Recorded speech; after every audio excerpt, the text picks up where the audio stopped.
parce que j'étais quand même à découvert en 2021. Donc je me dis que bon, en fait, c'était juste l'éducation financière, un peu de volonté, et pas brut. Ouais. Oh, c'est énorme. C'est énorme. Quentin, bienvenue à toi dans Objectif IMO. Merci. J'ai fait la route jusqu'à chez toi. Et puis, et du coup, on s'est connus via le biais d'une connaissance qui m'avait parlé. Il m'a dit, bon, écoute, j'ai un ami qui fait de l'IMO. Je dis, ah bon, écoute, vas-y, parle-moi-en. Il m'a dit 1,2 million de patrimoine. Je dis, ok, ça me parle et tout. Et du coup, je t'ai envoyé un message sur les réseaux. Et puis là, du coup, on se voit pour un petit podcast. Donc, est-ce que tu peux rapidement te présenter pour situer pour les gens? Bien sûr, ben écoute, moi je m'appelle Quentin, donc j'ai investi dans l'immobilier depuis 4 ans maintenant. Donc par le biais de l'armée, j'ai pu financer quelques biens et aujourd'hui donc j'ai un patrimoine d'environ 1,2 million valorisé quoi. Ok. Uniquement sur la région ou t'investis un peu dans les autres régions ou à l'étranger Alors j'ai investi d'abord à Toulouse pour commencer. Ouais. Donc j'ai acheté deux biens donc à Toulouse et donc c'était des biens que j'avais achetés sans formation donc je suis plutôt de profil fonceur Ok. et donc il s'avère que j'en ai vendu un des deux et ensuite donc je me suis réorienté vers une région plus à cash flow. Ok. Ok, d'accord. Et du coup, là, tu me dis fonceur, mais en gros, concrètement, comment tu t'es un peu lancé? Comment tu as découvert l'IMO? Alors j'ai découvert l'IMO parce que en fait j'avais un besoin de liberté financière et donc en fait je me suis orienté pour l'IMO parce que j'avais une situation stable et que l'effet de levier pouvait me faire accélérer. Ok. Donc j'ai vraiment décidé d'investir dans l'immobilier principalement parce que ça me permettait en fait de m'émanciper du salariat quoi. Ouais. Et du coup, premier bien, tu pars sur quoi Je pars donc sur un T2, donc région patrimoniale simplement. J'achète pour acheter. Ouais. Voilà, Ouais, ouais. donc je me rends compte qu'il n'y a pas de cash flow, que c'est pas aussi facile que ça. Et c'est là qu'en fait je me rends compte que bah il faut se former quoi, clairement. Hein. Donc ce que je fais c'est que je fais un peu d'Airbnb, je teste et puis ensuite je vends. J'en achète un autre avec un ami. Donc j'ai fait les deux achats en même temps. J'étais à distance, donc j'étais à Djibouti à l'époque Ouais. en mission.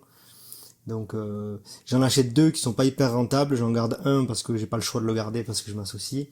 Ouais. Et forcément, donc du coup là je me dis il faut se former. Donc je commence à me former avec une formation donc une formation en ligne avec un ami qui avait les accès. Donc ça faut voilà. C'est comme ça que je commence en fait la formation théorique quoi. Ok. Et ouais, forcément, si tu investis sur Toulouse, c'est du patrimonial compliqué de faire du cash flow parce que grande ville, parce que prix au mètre carré est assez cher.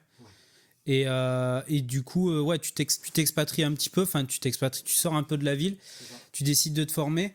Qu'est-ce que tu découvres un peu dans la formation en fait? Qu'est-ce qui fait qui fait un peu ce choc-là de la formation où tu te dis, ok, en fait, il fallait que je me forme ou qu'est-ce que tu as rencontré dans la formation en fait? Ben en fait, ce qui s'est passé, c'est que je me suis retrouvé donc avec du cash flow négatif, donc forcément il a fallu une remise en question aussi, donc Ouais, il a fallu trouver des solutions, des gens qui l'ont déjà fait, et forcément ça ouvre des portes, même mentalement on se dit c'est possible quoi. Et donc oui, j'ai commencé à Toulouse, donc les stratégies adaptées classiques ne correspondaient pas à un bien cash flow. J'avais pas encore l'expérience des stratégies, donc j'aurais peut-être pu faire de la colocation, etc. Mais donc j'ai décidé finalement de me consacrer à une autre stratégie et donc de me former. ok. Et après, tu pars directement sur un bien vers chez toi. Tu fais quoi? Tu fais tes recherches, tu décides d'aller démarcher toutes les agences, tu fonctionnes comment en fait? Bah, en fait, à l'époque, j'étais à Toulon, Ok, donc il a fallu aussi que je change de région. Donc je me suis rapproché de chez moi, donc dans la région toulousaine, et je suis allé dans l'Aude et donc j'ai investi là-bas en fait, et j'ai commencé à chercher ce qui fonctionnait, donc j'ai étudié les densités de population, etc. C'est comme ça qu'en fait je me suis rendu compte qu'il y avait un truc à faire avec les immeubles de rapport. Donc j'ai investi comme ça dans la région. J'ai acheté mon premier immeuble de rapport, puis j'en ai acheté deux, puis trois. aujourd'hui, t'as que de l'immeuble de rapport? Que d'immeubles de rapport, hormis le bien que j'ai gardé à Toulouse. Ouais, ok. Et aujourd'hui ça fonctionne bien, donc je continue. Là je suis en train d'acheter donc un hôtel-restaurant. On est en train de créer 8 logements sur un plateau. Ok. Donc on reste dans la monopropriété, parce que c'est ce qu'il y a beaucoup ici, et ça me permet de faire de beaux cash flow. Donc, Mais il y a des métriques, mais des métriques, toi, que tu regardes quand tu fais, spécifiquement quand tu fais par exemple un coup ou quand tu fais une étude de marché, c'est quoi, sur quoi que tu te bases en fait? ce que je fais, c'est que d'abord j'étudie donc la région, c'est-à-dire les populations, qu'est-ce qu'il y a, est-ce que c'est plutôt des couples, est-ce que c'est des gens seuls, etc. Et j'étudie la demande donc sur l'INSEE, sur tous ces sites. Et après j'établis une stratégie avec ce qui existe réellement. Donc on a un prix au mètre carré qui est forcément pas très cher, avec des loyers qui sont plutôt élevés par rapport au prix au mètre carré. Donc on se retrouve avec de belles rentabilités quand on achète bien forcément. Ok. Et donc tu fais tes recherches et tout. Comment tu sais, toi, quand tu vas te positionner sur un bien? Est-ce que tu le fais un peu au feeling? Est-ce que tu fonctionnes qu'avec les chiffres? Est-ce que tu... comment tu fais? Bah alors, ce qu'on observe déjà sur les plateformes, c'est que il n'y a pas beaucoup de biens rentables, donc il faut aller créer l'opportunité. Et ce que je fais, c'est que d'abord, je connais ma zone, donc je connais le prix au mètre carré de là où j'ai investi. Et à partir de là, je fais mes calculs, donc je prends les mètres carrés, je prends le prix affiché et je vois ce que je peux faire en termes de travaux, etc. pour optimiser et arriver sur une négociation parfois. Très souvent, je fais des négociations aux alentours de 20%. Et souvent ça passe parce que c'est bien amené quoi. Ok. Et tu l'emmènes comment ta négo? Ben, je vais trouver un élément qui va permettre de justifier ma négociation, donc ça va être des travaux, ça va être un bien par moment qui peut être un peu là depuis quelques temps. À Ok. partir de 3 ou 6 mois, on peut commencer à mettre ça sur la table quoi. Pas avant? Après, ça dépend de la situation. Il peut y avoir des vendeurs qui sont en situation délicate. Il peut y Ouais. avoir des gens, par exemple, là, actuellement, on achète un bien et c'est un décès, donc forcément, on a pu faire une belle offre. Ok, ouais. Voilà, bon. Tu fonctionnes beaucoup au réseau, toi? En fait, le truc, c'est que j'ai quand même des recherches enregistrées sur les plateformes, ce qui me permet aussi de... Au départ, c'est vrai que j'ai passé beaucoup de temps sur les plateformes, mais maintenant que c'est enregistré, bon, ben, je me fais une routine tous les jours où je vais regarder un petit peu, en tout cas quand je suis dans une phase de recherche, et à force de voir les annonces, ben, je sais ce qui est un bon prix ou pas. Ah, ok. Ok, donc tu passes principalement par les sites plutôt que par les agences ou... Ben, en fait, le réseau, comme on pourrait l'imaginer, on nous parle de off-market, mais je pense que le off-market, c'est quand on fait beaucoup de volume. Quand on fait une à deux transactions par an, on n'a pas vraiment besoin d'avoir de réseau particulier. Je pense que les plateformes, ça suffit, quoi. Ok, ok, ok. Et pour tout ce qui est travaux, etc., parce qu'on en parle beaucoup, il y a beaucoup de gens qui font les travaux eux-mêmes. C'est pas forcément la bonne solution. Qu'est-ce que tu préconises, toi, pour une personne, par exemple, qui fait son premier bien ou qui est déjà un peu plus lancée Bah, en fait, ce qui va se passer, c'est que si on n'a pas de compétences travaux, déjà, ça, on part de beaucoup plus loin que quelqu'un qui connaît. Donc, quand on délègue quelque chose sans maîtriser, on peut se faire avoir. Et on peut se faire avoir soit par les gens, soit tout simplement par le terrain, hein, ça peut arriver, par une expérience. Donc, ce que j'ai fait au départ, c'est comme moi, j'avais pas forcément de compétences travaux, j'ai commencé par des biens simplement à rafraîchir. Ok, Voilà. Donc, j'ai étudié d'abord mes skills, et en fonction de ça, je me suis dit, ok, je vais peut-être partir sur ce genre de choses. Surtout qu'on n'en a pas forcément parlé, mais j'ai eu pas mal de projets qui n'ont pas abouti par inexpérience, comme des projets travaux où j'ai complètement sous-estimé le montant des travaux, ou des stratégies qui n'étaient pas bien établies, ou encore une fois, la mairie qui me rachète un immeuble le jour où j'obtiens les fonds sur mon compte en banque. Enfin, donc j'ai pas parlé de tout ce qui m'est arrivé aussi avant, mais il y a eu pas mal de remises en question. ah, parce que c'est intéressant de revenir là-dessus, parce qu'on en parlait un petit peu en off, et moi ça m'est arrivé là récemment sur un bien, un immeuble de cet appartement où justement j'ai fait une mauvaise estimation des travaux, et donc du coup obligé d'abandonner le projet. Euh, Explique-nous un peu quels sont du coup ces projets, et puis comment tu fais pour te relever, comment tu fais pour repartir sur un autre bien, parce que généralement on s'engage du coup sur un compromis, on peut travailler oui ou non avec un architecte ou des avocats, etc., pour commencer à faire des créations de société, mais ces gens-là on doit les payer même si on n'est plus sous compromis. Comment toi t'as fait pour justement pouvoir repartir dans la foulée sur des biens Bah alors pour le bien qui a été racheté par la mairie, là c'était pas de ma faute, donc ouais. j'ai réussi à sortir de la vente. Après pour les projets, par exemple, celui où j'ai acheté donc une petite maison de ville à 50 000 euros et j'ai fait estimer les travaux, je pensais qu'il y en avait pour une centaine de milliers d'euros et puis j'en ai eu pour 250 000 euros, donc ça faisait exploser le budget.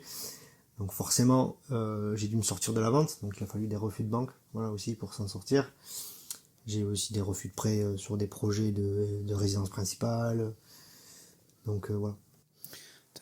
Ah ouais, 250 000 euros, c'est énorme. Et 150 000 euros de travaux d'écart, c'est quoi l'erreur? L'erreur, c'est inexpérience, c'est Ouais. voilà, c'est ça, c'est le profil fonceur. Donc, je pense que l'immobilier, c'est quand même quelque chose qu'il faut aborder avec une formation théorique d'abord de gens qui l'ont déjà fait. Ok.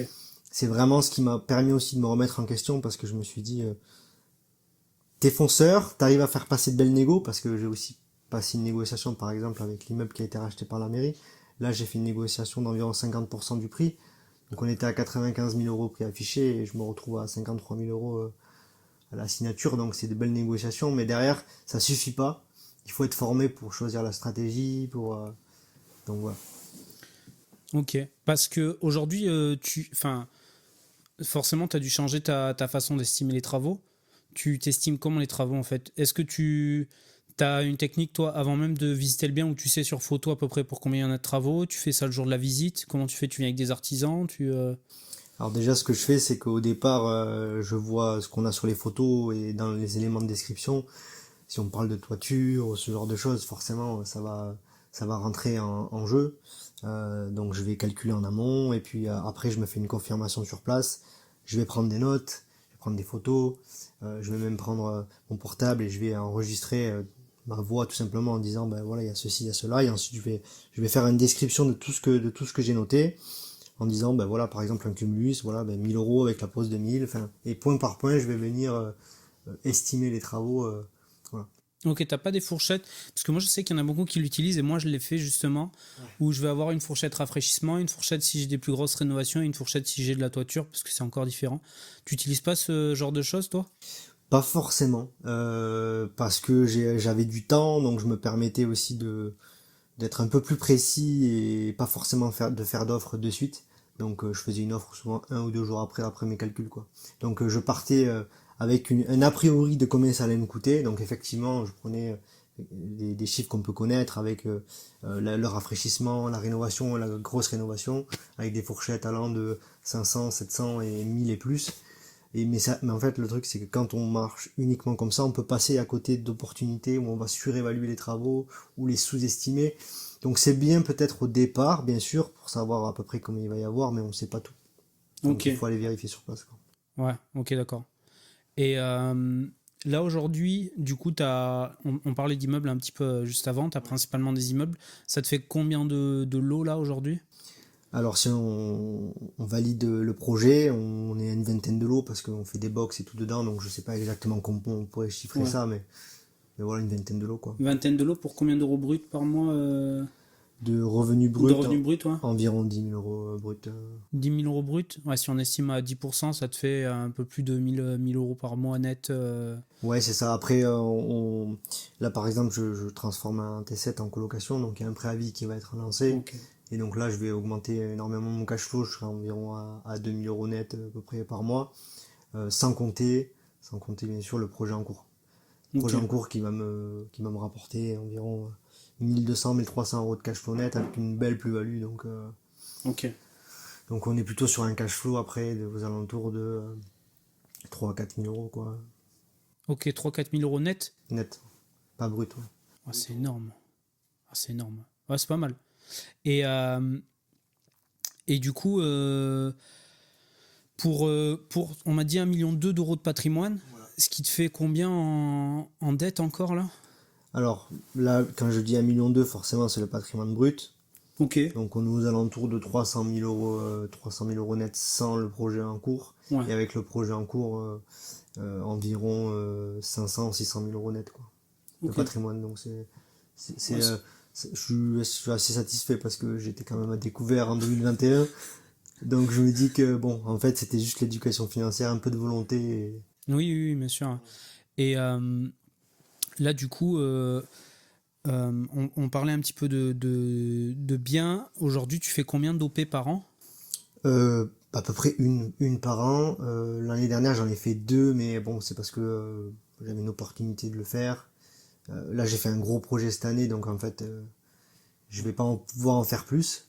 Ce que j'aime bien, c'est de me dire que un financement, ça dure 3 mois.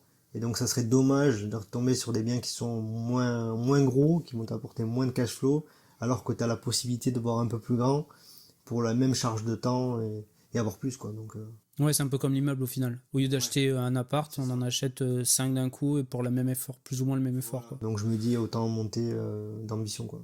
T'es tout en société aujourd'hui, forcément.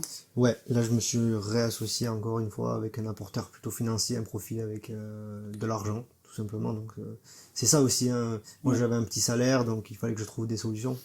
Donc toi, tu joues la technicité et lui, il est juste là pour apporter l'argent au final. C'est ça. Et c'est toi qui t'occupes de tout le projet? Ouais. Ok. Enfin, dans ta ville, encore une fois. C'est ça, parce que je connais, maintenant je connais un peu les artisans, les agents, etc. Donc, Ok. Ah oui, du les coup, banquiers aussi, c'est important. bah oui, justement, j'allais en parler, j'allais en revenir sur les banquiers. Comment tu fais du coup pour être multi... Est-ce que tu es multi-bancarisé? Est-ce que tu es uniquement dans une banque? Comment tu fais? Parce que 1,2 million de patrimoine, tu as forcément dépassé ton taux d'endettement. Oui. Et comment on fait pour dépasser ce taux d'endettement-là? C'est une vraie question, parce que même aujourd'hui, des fois, je me demande comment elles calculent leur taux d'endettement, parce que, effectivement, quand on commence, on nous parle de taux d'endettement. Et en fait, ce qui va se passer, c'est qu'après, on va peut-être rentrer dans les petits papiers de la banque parce qu'on est sérieux, parce qu'on a montré notre confiance. Enfin, on a prouvé qu'on était sérieux. Et donc, surtout que les revenus tournent après. Donc, j'ai quand même fait pas mal de banques au départ pour tomber sur un bon interlocuteur. Parce qu'on a souvent le critère de il faut acheter la résidence principale, etc. Donc, c'est rare de tomber sur de bons banquiers et de bonnes banques. Donc, en fait, j'ai fait du volume et j'ai gardé les bons partenaires. Et comment du coup tu fais pour faire passer un projet? Tu as des astuces ou quelque chose qui fait que aujourd'hui, si tu t'emmènes un projet, tu es quasiment sûr que ça passe? C'est quoi l'astuce en tout cas pour être le plus facilement finançable, en tout cas être le plus sûr d'être finançable? Ben, j'ai une liste de documents classiques que les banques vont demander, donc celui-là je l'ai de côté. Donc déjà en amont je vais préparer les pièces de manière à arriver et être sérieux, quoi. Et surtout je vais leur faire gagner du temps parce que je vais arriver avec un récapitulatif de toute ma situation. Ça leur fait gagner du temps, ça me fait gagner du temps derrière et ça évite d'envoyer 50 mails, quoi. Ouais, ok. Tu prépares pas des... Parce que moi je sais que par exemple je fais un PowerPoint en fait, où je fais toute la présentation du projet avec des chiffres détaillés, des plans 3D, etc. Ça tu fais pas... Non, parce que en fait, les banques, c'est des analystes, c'est des analystes, donc elles étudient juste le risque. Donc à partir du moment où en fait on a tous les éléments chiffrés, c'est ce qu'elles vont venir regarder déjà de prime abord pour pouvoir calculer tout ce qui est taux d'endettement quand elles le font, les revenus en face, etc., des charges. Et donc voilà. Ok, intéressant. Pour revenir un petit peu sur les biens immobiliers, aujourd'hui, du coup, toi, est-ce que tu pars sur des plus petits biens, tu fais que des gros biens? C'est quoi ta stratégie, ta vision un peu sur les 5-10 prochaines années, quoi? Bah, j'ai commencé par une stratégie à cash flow. Pourquoi? Parce que je voulais quitter mon job rapidement, donc c'est me faire des revenus complémentaires. Aujourd'hui, bon, bah, liberté financière, on va dire que oui, en termes de dépenses quotidiennes, mais en fait, là, les stratégies à l'avenir, ça va être toujours de garder une ambition un peu plus élevée pour voilà, pas perdre de temps, parce que j'ai quand même cette notion de liberté, etc. Mais peut-être partir sur des zones plus patrimoniales, avec voilà, un foncier qui se valorise, quitte même à passer peut-être même un jour, si j'ai plus de temps, à passer par des organismes clés en main. Ah ouais? Ouais, ouais, parce que moi j'aime bien l'entrepreneuriat, j'ai envie éventuellement d'aider les gens à devenir libres aussi. Je Ouais. veux dire, je vois pas pourquoi j'y serais arrivé et pas eux. Donc c'est un peu l'idée, quoi.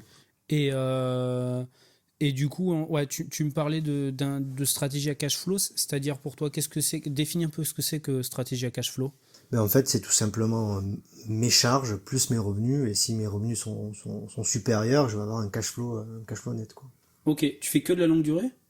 Je fais que de la longue durée parce que les banques m'ont prêté facilement. Donc j'ai fait du meublé, mais longue durée. Ouais. Et je pense que à trop vouloir viser sur la rentabilité avec des stratégies pas forcément bien comprises par les banques, c'est-à-dire la location courte durée par exemple, ou la colocation, ça peut être plus compliqué pour une banque. Ok. Ouais, je vois. Donc je pense que c'est plutôt dans l'intérêt des gens d'investir sur de la location longue durée pour commencer, donner confiance à son interlocuteur et ensuite changer sa stratégie vraiment si un jour on est bloqué, Ouais. quitte à optimiser comme ça quoi. Ok. Plutôt à l'inverse de ce on peut Ouais, nous dire. ouais, bien sûr, ouais, carrément.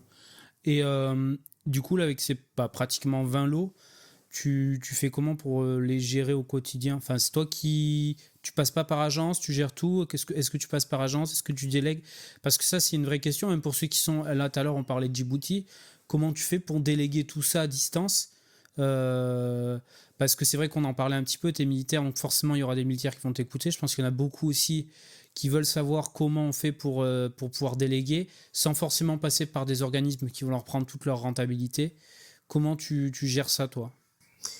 Ben alors déjà j'ai un profil militaire où j'avais beaucoup de temps parce que j'acceptais plus trop les missions, donc j'avais quand même énormément de temps à consacrer donc à l'immobilier. Donc forcément j'avais du temps pour pouvoir aller sur les chantiers, quitte des fois à faire moi-même, même si c'est pas hyper conseillé, mais moi j'avais du temps. Aujourd'hui j'utilise des logiciels comme Rentila, bon j'ai jamais utilisé Monsieur Hugo, mais on m'en dit du bien, et ça va permettre d'optimiser à moindre frais, voilà, les quittances automatiques, etc. Ce que je fais, c'est que quand le chantier est terminé, je vais faire une vidéo aussi du chantier terminé, comme ça, ben si une fois que je poste les annonces, je vais recevoir des candidats et ça évite de faire des allers-retours, faire des visites un peu parasites. Donc je vais en fait me professionnaliser en automatisant le plus possible quoi. Et là aujourd'hui, je suis dans une région. Par exemple, j'ai un bien qui est dans une autre région. Là, je l'ai fait déléguer par une agence qui me prend 5%. Parce que ben c'est par proximité quoi déjà. Ok. Mais effectivement là je commence à peut-être arriver à saturation, donc peut-être que je vais tout déléguer en Ok. termes de gestion locative en tout cas. Ok. Toujours avec une agence ou toujours. Ouais, ouais. Et là c'est en pourparler, je vais voir parce que éventuellement soit avec des agences de la région, soit avec des logiciels comme voilà Rentila, c'était bien pour commencer, peut-être un peu plus professionnel d'un point de vue optimisation de temps, peut-être Monsieur Hugo ou ce genre de choses. Et comment tu organises ta visite? Parce que forcément, quand tu postes un bien, et là, nous, on le sait, mais aujourd'hui, quand tu fais un bien de qualité, que tu te positionnes automatiquement sur une fourchette qui est assez haute du marché, tu as quand même plein de visites ou plein de gens qui veulent visiter parce que le parc immobilier aujourd'hui en France, il y a énormément de biens qui sont pas de bonne qualité. Tu vas vite recevoir 10, 20, 30, 40 messages. Comment tu fais justement pour tout gérer? Tu places tout sur une seule journée, t'espaces. Ouais, ce que je fais, c'est que j'organise une visite groupée sur une plage horaire où en fait, effectivement, je vais venir, ben, je sais pas, moi, si j'ai 10 visites ce jour, je vais mettre 14 Attention heures, au micro. 14, Plus près de la bouche parce que 14 heures, 14h30, voilà, au moins 30 minutes de visite et je vais tout plager sur la même, ok. sur le même jour, effectivement. Je vais regrouper les visites pour optimiser mon temps, quoi. Mais du coup, tu as tout le monde sur la même visite? Non. Non, non, mais par contre, ça sera le même jour, à 30 minutes d'intervalle, quoi. Ah ouais, ok. Ok, d'accord. Et après, ça, après, tu sélectionnes le dossier. Tu te fais à quoi sur le dossier? Ça va être les revenus. Il faut que les revenus soient suffisants quand même pour assumer le loyer. Ouais. Un minima 2 fois le loyer, c'est le Ok. minimum que je demande. Après, faut pas rester uniquement dans la paperasse parce que le feeling, ça va valider vraiment en fait le bon locataire du mauvais locataire. Une personne qui gagne 4 000 € par mois avec un loyer à 500 €, oui, c'est bien sur le papier, mais si elle arrive et qu'elle me tutoie, qu'elle arrive avec, je sais pas, des ongles noirs, ou voilà, enfin, et il y a quelque chose que je sens pas, ben ça, c'est une personne que je vais pas prendre. Ok. Je me suis rarement trompé sur le choix de mes locataires. C'est un truc que je délègue pas encore, mais si je devais le déléguer, je serais intransigeant parce que moi je fais pas trop d'erreurs à ce niveau, quoi. Ouais, justement, j'en parlais avec plein d'investisseurs qui, eux, délèguent la gestion locative, mais Mhm. ne délèguent pas les visites. Ils font les rentrées-sorties des locataires eux-mêmes. Et par contre, tout ce qui est gestion de travaux, etc., ils font tout faire par les agences. Ok. Justement pour éviter Ouais. d'avoir des agences qui vont sélectionner un peu tout et n'importe quoi, Voilà. qui vont se fier plutôt au dossier qu'au feeling, C'est et ça. qui fait que... Ça suffit pas en fait. Ouais, C'est une première phase, mais ça suffit pas pour pouvoir sécuriser. Parce que c'est important. C'est quand même la dernière phase où en fait on va pouvoir être récompensé de tout le travail qu'on a fait, quoi. mhm. Ouais, bien sûr. On parlait un petit peu de réseau, que ce soit en off ou un petit peu sur le podcast. Comment toi tu fais aujourd'hui pour construire ton réseau, que ce soit par exemple d'artisans? Est-ce que tu es obligé de faire plusieurs fois plusieurs artisans? Comment tu te fies? Comment on construit un bon réseau aujourd'hui? Il faut aller en visite, il faut aller voir des agences, il faut aller voir des banquiers, il faut aller voir des artisans, il faut garder les bons, pas garder les pas bons. Voilà, en fait, ça demande une remise en question perpétuelle, hein. Ok, ok, d'accord. Ouais, parce que c'est vrai que souvent les artisans, on en parle souvent, mais il y a vite moyen de tomber sur des gens qui sont pas spécialement compétents.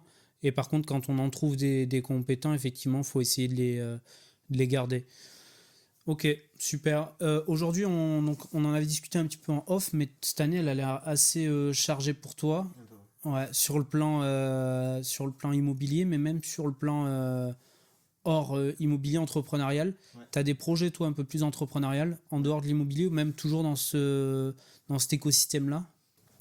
Ouais, c'est ça en fait. J'aimerais bien accompagner des militaires principalement parce que je connais la problématique du militaire et aujourd'hui je veux aussi faire des conférences pour des sportifs professionnels. Donc je comprends la problématique de j'ai pas le temps mais je veux sécuriser mon patrimoine financier et penser à l'avenir. Donc ce que je fais en ce moment, c'est que je suis en train de créer une formation d'accompagnement pour ce type de profil. Euh, donc voilà pour les aider tout simplement à devenir leur propre chef. Ok, ok. Accompagnement dans l'immobilier pour pouvoir faire un premier investissement, pour pouvoir structurer tout ça. C'est ça. Comment ça se passe en fait un accompagnement avec toi concrètement? Si on peut en parler ou si tu veux garder ça un peu pour toi. Non, il y a pas de problème.